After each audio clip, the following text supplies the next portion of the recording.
ছোট অবস্থাতেই আপনাদের রুট ট্রিটমেন্টটা করে নিতে হবে। রুট না থাকার কারণেই কিন্তু চারা গাছ মরে। আর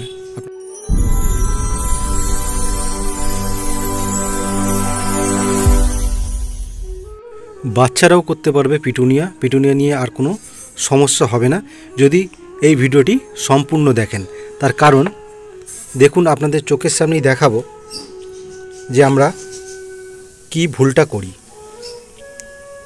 দেখুন, রুটের পরিমাণ দেখুন। ছোট গাছে যত পরিমাণ রুট আপনারা তৈরি করে নিতে পারবেন, সেই গাছ মরার সম্ভাবনাটা অনেক % কমে যায়। তাই ভিডিওটা সম্পূর্ণ দেখুন। আর নতুনরা অবশ্যই চ্যানেলটা আগে সাবস্ক্রাইব করে নিন, তাহলে পরবর্তী যে কোনো ভিডিও পেতে আপনাদের সুবিধা হবে, কোনো ভিডিও আপনাদের মিস হবে না।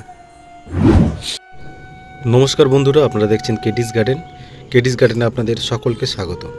আজকে আলোচনা করব পিটুনিয়া গাছের A to Z পরিচর্যা, অর্থাৎ প্রথম থেকে অর্থাৎ কেনা থেকে আপনারা পিটুনিয়া গাছের কি পরিচর্যা করবেন। আর এমন পরিচর্যা আপনাদের এই ভিডিওতে আমি বলে দেব, যার ফলে নতুনরা কেন বাচ্চারাও এই পিটুনিয়া গাছ করতে পারবে। আর খুব ইজি গাছ, এই নয় যে খুব কঠিন গাছ আপনারা বাঁচাতে পারবেন না, একদম ইজি গাছ। আর পুরো ভিডিওটা আপনারা যদি মন দিয়ে একটু দেখে নেন, তাহলে আশা করি আপনাদের আর কোনো সমস্যা থাকবে না পিটুনিয়া নিয়ে। তো দেখুন, আপনারা বাজার থেকে যে পিটুনিয়া কেনেন, ঠিক এই ধরনের পিটুনিয়া, 4-5টা পাতা থাকে, আর এইরকম একটা পটে বা থাম পটে আপনারা গাছ কিনে আনেন, ঠিক এই ধরনের পিটুনিয়া। আর আপনারা যে ভুলটা করেন, কিনে এনেই সঙ্গে সঙ্গে আপনারা রিপোর্ট করে দেন বা বড় পটে বসিয়ে দেন। এইখানেই আপনাদের একটুখানি ধৈর্য ধরতে হবে। সেটা হলো, এই যে চারাগুলো আপনারা কিনে আনছেন বাজার থেকে, এই চারাগুলো কিছুদিনের জন্য একটু সিজন খাওয়াতে হবে। সিজন খাওয়াবে কীভাবে? আপনারা তফাতটা দেখলেই বুঝতে পারবেন, এটা সদ্য কেনা চারা আর এটা আমার সিজন খাওয়ানো চারা। একই পটে আছে, কিন্তু আপনাদের দেখাই, এটা যে পটে আছে ঠিক এই গাছটাও সেম পটে আছে, কিন্তু উপর থেকে দেখুন, উপর থেকে দেখলে আপনারা বুঝতে পারবেন যে টব দেখা যাচ্ছে না। আর এখানে তফাতটা আপনারা চোখের সামনেই দেখতে পাচ্ছেন। এই চারাগুলোর কি হয়, জাস্ট কেনার সময় খুব সামান্য, এর যেহেতু সূক্ষ্ম রুট আর গুচ্ছ রুট, খুব সামান্য মাটিতে এর রুট থাকে। আর সিজন খাওয়ালে কি হবে, আপনারা যখন এই গাছটাকে এনে একটা বালির বেড তৈরি করবেন বা একটা কোকোপিটের বেড করবেন, আমি এটা কোকোপিটের বেড করেছি, কোকোপিটের বেডে আপনারা যখন এটাকে অন্তত 1 সপ্তাহ 10 দিনের জন্য এই গাছটাকে বসিয়ে রাখবেন, তখন এর রুট কিন্তু দেখবেন তলা দিয়ে বেরিয়ে আসছে। আমি আপনাদের দেখাচ্ছি, দেখুন রুট কিন্তু তলা দিয়ে বেরিয়ে এসেছে। আর আশা করছি এই টবের রুটটাও একদম বাউন্ড হয়ে গিয়ে ভরে গেছে রুটটা। আর অসংখ্য ব্রাঞ্চ দেখতে পাচ্ছেন সাইড থেকে বেরোচ্ছে, আপনারা খেয়াল করুন। জানি না কতটা আমি ক্যামেরায় দেখাতে পারছি, দেখুন অসংখ্য ব্রাঞ্চ কিন্তু এই টবেরই মধ্যে থেকে তৈরি হয়ে গেছে। আর ভালো কোয়ালিটির চারা, এটাই হচ্ছে বৈশিষ্ট্য, যে অসংখ্য ব্রাঞ্চ এই গোড়া থেকে বেরোবে। কিছু কিছু গাছ আছে যেগুলো মাথাটা লম্বা হয়ে যায় এবং মাথায় একটা ফুল হয় এবং ডগাগুলো আস্তে আস্তে লম্বা হতে থাকে। সেই সব চারাগুলো কিন্তু দেশি চারা বা লোকাল চারা, যেগুলো পিটুনিয়ার বীজ থেকে তৈরি করে এখানে এরা বিক্রি করে। আর এগুলো হলো ইম্পোর্টেড চারা। এগুলো কিন্তু সাইড থেকে অসংখ্য ব্রাঞ্চ আসবে। আর দেখুন এইটুকুনি পটের মধ্যেই গাছটা কত সুন্দর শেপ নিয়েছে। এবারে আমাদের করতে হবে কি, এই টব থেকে এই চারাটা বার করে আমরা বড় পটে দেবো। আপনারা আশা করি বুঝতে পারলেন যে কিনে আনার সাথে সাথে কিন্তু আমরা বসাবো না। কতদিন?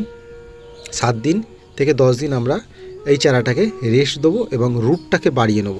আর রুটটা বাড়ানোর একটাই কারণ, যাতে গাছটা একটু হেলদি হয়ে যায়। গাছটার রুট বেড়ে গেলেই গাছের খাওয়ার ক্ষমতা এবং সহ্য করার ক্ষমতাটা বেড়ে যাবে। এই কারণেই বলছি যে এই গাছের একটাই সমস্যা, সেটা হচ্ছে জলের সমস্যা। আপনারা যদি জল ঠিকঠাক মেপে দিতে পারেন, তাহলে কিন্তু গাছ কিন্তু খুব ভালো হেলদি হবে। আর একটু জল বেশি পেয়ে গেলেই গাছের পাতা দেখবেন বিবর্ণ হয়ে যাচ্ছে এবং হলুদ হয়ে গিয়ে গাছটা বাড়ছে না। এটাই একটা সমস্যা। এই গেল এর প্রথম পরিচর্যা। আর খাবার বলে রাখি, এই পিটুনিয়া গাছের খাবার সেরম কিছু লাগে না। আপনারা খোল পচা জল সঙ্গে ডিএপি দিতে পারেন, বা 10-26ও দিতে পারেন, বা নাইট্রোজেন জাতীয় খাবার একটু বেশিও দিতে পারেন, এতে কোনো অসুবিধা হবে না। আর ইনসেকটিসাইড বলতে এর সেরকম রোগ পোকার বালাই নেই, অর্থাৎ এর রোগের আক্রমণ খুবই কম, তাই নতুনরাও এই গাছ করতে পারবেন। রোগ পোকার বালাইয়ের সেরকম নেই। আর যে মিডিয়াটা আপনারা ব্যবহার করবেন সেই মিডিয়াটা হবে কিন্তু হালকা। আমি যদি একটা 10 টবের হিসাব আপনাদের বলি, তাহলে নেবেন 6 টব মাটি নেবেন, তার সাথে মেশাবেন 3 টব কোকোপিট, আর 1 টব নেবেন ভার্মি কম্পোস্ট বা কাউডাং কম্পোস্ট, যে কোনো একটা কম্পোস্ট। এইটা মিশিয়ে একটা হালকা মাটি তৈরি করুন। আর এই হালকা মাটিতেই এই পিটুনিয়া গাছ সিজন খাইয়ে তারপর বসান। তাহলেই দেখবেন, যেহেতু এর রুটগুলো খুব সূক্ষ্ম, হালকা মাটি পেলে কি হবে, রুটগুলো খুব তাড়াতাড়ি ডেভেলপ করবে। আর আপনারা যদি একটা সলিড একটা এঁটেল মাটির মিডিয়াতে যদি এই গাছ বসান, এই গাছ কিন্তু বাড়বে না। আর আরেকটা জিনিস যেটা ভুল করে অনেকেই, আমি বলে রাখি, সেটা হলো, যখন আপনারা কাউডাং কম্পোস্ট বা ভার্মি কম্পোস্ট ব্যবহার করবেন, অবশ্যই ভার্মি কম্পোস্টটা রোদে শুকিয়ে নেবেন।